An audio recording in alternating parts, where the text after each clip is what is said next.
Test ও টি-20 থেকে অবসরের ঘোষণা দিল সাকিব আল হাসান। কানপুর টেস্ট শুরুর আগের দিন হঠাৎ করেই বাংলাদেশ দলের প্রতিনিধি হয়ে সংবাদ সম্মেলনে এসেই জানিয়ে দিলেন অবসর নিয়ে নিজের ভাবনার কথা। গত টি-20 বিশ্বকাপে এই সংস্করণে নিজের শেষ ম্যাচ খেলে ফেলেছেন বলে জানালেন এই বাঁহাতি অলরাউন্ডার। ঘরের মাঠে দক্ষিণ আফ্রিকার বিপক্ষে টেস্ট খেলে লাল বলের ক্রিকেট থেকে বিদায় নেবেন তিনি। তবে সাকিবের বিরুদ্ধে হত্যা মামলা থাকায় দেশে ফিরে এসে দক্ষিণ আফ্রিকার সাথে টেস্টে যোগ দেবেন কিনা তা এখন সবার মনে প্রশ্ন। অবসর প্রসঙ্গে বলেন, আমার মনে হয় টি-20তে আমি আমার শেষ ম্যাচ খেলে ফেলেছি। মিরপুর টেস্টে খেলতে পারলে সেটি হবে আমার শেষ টেস্ট। অক্টোবরে মিরপুরে দক্ষিণ আফ্রিকার বিপক্ষে 2 ম্যাচ সিরিজের শেষ টেস্ট খেলবে বাংলাদেশ।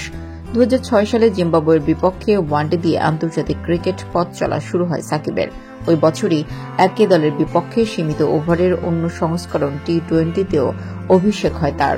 পরের বছর ভারতের বিপক্ষে চট্টগ্রাম টেস্ট দিয়ে চক্র পূরণ হয় বাংলাদেশি অলরাউন্ডারের। সেই শুরু, এরপর বাংলাদেশ ক্রিকেটের অবিচ্ছেদ্য অংশ হন তিনি। দীর্ঘ 18 বছরের ক্যারিয়ারে 70 টেস্টে 5 সেঞ্চুরি ও 3150তে 4600 রান করেছেন সাকিব। অন্যদিকে বল হাতে 242 উইকেট নেন তিনি। তবে 129 ম্যাচেই থেমে গেছে তার টি-20 ক্রিকেট। 1350তে 2551 রান করেছেন তিনি, আর 149 উইকেট নিয়েছেন বাঁহাতি স্পিনার। আর আগামী চ্যাম্পিয়ন্স ট্রফি পর্যন্ত হয়তো ওয়ানডে সংস্করণে পাওয়া যাবে তাকে। টি-20 নিয়েও আমার কথা হয়েছে বোর্ড সভাপতি এবং নির্বাচকদের সঙ্গে। আমার কাছে মনে হয় এটাই সঠিক সময়।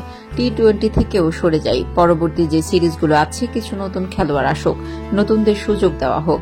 এবছর টি-20 বিশ্বকাপের নিজের শেষ ম্যাচটি খেলে ফেলেছেন উল্লেখ করেও ফেরার ইঙ্গিত দিয়ে রেখেছেন তিনি। আমি যদি ফ্র্যাঞ্চাইজি লিগগুলো খেলার সুযোগ পাই, ভালো করতে পারি, 6 মাস বা 1 বছর পর যদি বিসিবির মনে হয় যে এখানে আমার সুযোগ আছে, আমি পারফর্ম করছি এবং ফিট আছি, তাহলে আমি সিদ্ধান্ত নিতে পারি।